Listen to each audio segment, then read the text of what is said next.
વડનગર ઇતિહાસના પાનાઓમાં સમેટાઈને બેઠેલું ભવિષ્યનું નજરાણું.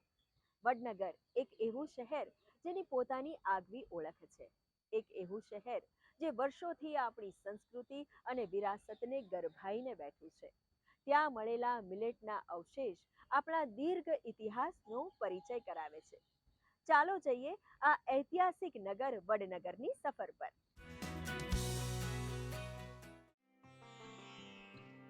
ગુજરાતનું વડનગર શહેર કોઈ ટાઈમ મશીનથી કમ નથી. તે પુરાવો છે ભારતના ગૌરવશાળી ઇતિહાસનો. જમીનના ઊંડાણમાં દબાયેલ રહસ્ય આપણા સ્થાપત્ય, સંસ્કૃતિ અને નિરંતરતાને જે આગળ વધારે છે તે વડનગર.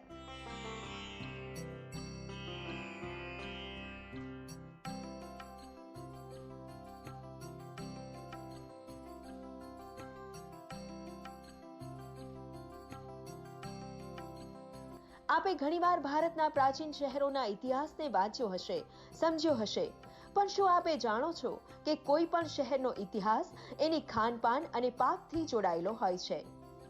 कोशिश करते कम से कम 250 या 300 केजी के आसपास का मिट्टी इकट्ठा करें, ऐसे जगह से करें कि जिसमें हमें बोटेनिकल रिमेन्स यानी उन्होंने जो खानपान किया है उसके रिमेन्स अवशेष, बट बोटेनिकल रिमेन्स तो इतना सर्वाइव नहीं कर पाएंगे, बट जो यानी प्रोसेस में जो जल जाते हैं कभी कभी उसमें, तो अनाज के दाने हमें एक मेथड बना हुआ है, उसको उस मिट्टी को हम लोग पानी में छानते हैं और उस रिमेन्स को हम लोग ढूंढते हैं, और उस रिमेन का स्टडी जो आर्कियोबॉटनिस्ट होते हैं या लैब में उसे देखा जाता है कि किस तरह के अनाज उस समय अस्तित्व में थे, और उसके एक अनाज के अस्तित्व के बेस पे हमें पता चलता है कि उस समय का एनवायरमेंट क्या रहा है। अंधकार युग जो बोल रहे थे, अंधकार युग मतलब हमको पता नहीं था, ब्लैक एरा बोलते थे, जिसका हमको कुछ समझ में ही नहीं, गुजरात के अंदर इसका कोई एविडेंसेस नहीं मिलता था।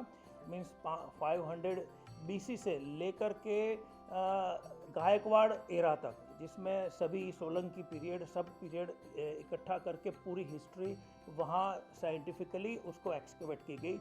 मिलेट और अदर जो कुछ ग्रेन्स वहाँ मिले थे उसके आधार पर पूरे जो पिछले 2500 साल के अंदर मीडिएवल वार्म पीरियड और लिटल आइस एज जो जहाँ जहाँ आया, वो पूरे वर्ल्ड में मतलब ग्लोबल क्लाइमेटिक कंडीशंस जो चेंज होती रही है वो यहाँ डिपिक्ट होती है हर जगह, और उसका एविडेंसेस मिला है।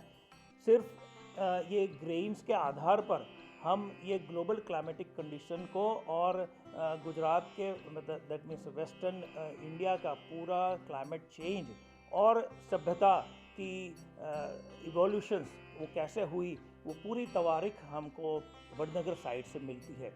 આજથી 2000 વર્ષ પહેલા વડનગરના રહેવાસીઓની ખાનપાનની આદત કેવી હશે?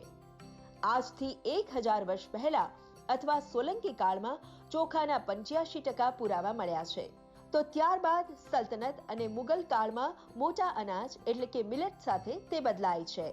अभी हमको जो मिलेट्स मिलते हैं वहाँ पे लेट फेज में, जहाँ लिटिल आइस एज आता है, जहाँ ड्राई फेज आता है, 300 AD से 1850 AD में करीब 5 लाख ग्रेन्स हमको मिलेट्स के मिलते हैं ऑल ऑफ सडन। उससे पहले नहीं मिलते हैं। उससे पहले अगर हम देखें तो हमको पल्सेस, व्हीट्स एंड बार्ले ये सब मिलते हैं, राइस भी मिलता है कंटिन्यूशन में। अगर आप लेट फेज है, एक्चुअली में जो लेट फेज है वो Mughal sultanate and Solanki Gaikwad period के बीच में आता है। इस पीरियड में पूरा डोमिनेंस हो जाता है मिलेट्स का। तो इसीलिए हमने कहा कि जो ड्राई फेज है ना, ड्राई फेज में मिलेट की डोमिनेंस क्यों बढ़ गई? क्योंकि वहाँ पानी की कमी थी, लोगों को अपना जीना, अपने एग्जिस्टेंस के लिए उनको मिलेट्स पे डिपेंडेंट होना पड़ा। अब हमारे लिए बड़ा आश्चर्य का विषय है, क्योंकि हमने गुजरात में देखा है कि बारिश का प्रमाण बहुत कम है, चावल कैसे स्टेबल फूड होता है, बट आर्कियोलॉजिकल एविडेंस ये कह रहा है कि चावल, rice, they were the rice eater, rice के प्रमाण हमारे पास है, परंतु इसमें हमने बदलाव देखा है 13वीं शताब्दी के बाद। 13वीं शताब्दी के बाद अगर आप क्लाइमेटिक चेंज को, जलवायु परिवर्तन को देखें, एक्सट्रीम एरिडिटी है, मानसून बहुत ही कम है, उसमें राइस तो ग्रो हो ही नहीं सकता है। तो जलवायु परिवर्तन के कारण इन्होंने एक नया एग्रीकल्चर क्रॉप उन्होंने अपनाया है। पहले भी था वो क्रॉप, पर उनकी संख्या हमें ज़्यादा नहीं मिलती है अगर देखा जाए। बट ये ड्रॉट रेजिस्टेंट क्रॉप इनके लिए एक महत्वपूर्ण क्रॉप हुआ है और कंप्लीटली हमें इसी तरह के खेती के अनुमान मिलते हैं आर्कियोलॉजिकल एविडेंस में। વડનગરમાં આબોહવા પરિવર્તને લોકોને બદલાવ સાથે જીવતા શીખવ્યું. વધુ પાણીમાં ઉગતા ચોખાથી લઈ ઓછા પાણીમાં ઉગવાવાળા મિલેટ સુધી પહોંચાડ્યા, જે વડનગરને નિરંતરતાનું પ્રમાણ આપે છે. ग्रेन सीड्स ये फेज 1 के हैं, ये रोमन वॉर्म पीरियड के हैं, जिसमें आपको वीट, बार्ले, राइस और सारी क्रॉप्स दिखाई देगी। मिलेट्स भी वहाँ पे एग्जिस्ट करते हैं, but they are in very low percentage, है ना। अच्छा, उसके बाद जो है आप जब आते हैं फेज़ 2 में, जो मेडिवल वॉर्म फेज़ है, उसमें भी आपको पूरे क्रॉस मिलती हैं, इसी का कंटिन्यूएशन, बट इनका डोमिनेंस बढ़ जाता है।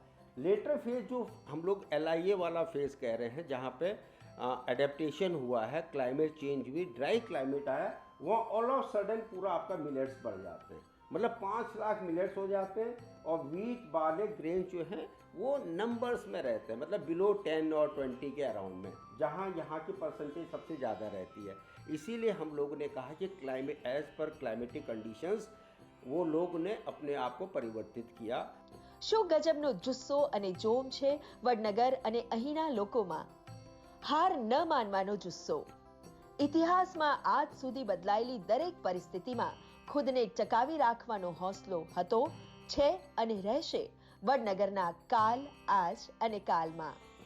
ગુડ ન્યૂઝ ગુજરાત માટે ગુડ ન્યૂઝ ટીમ સાથે સુમન બોરાણાનો રિપોર્ટ.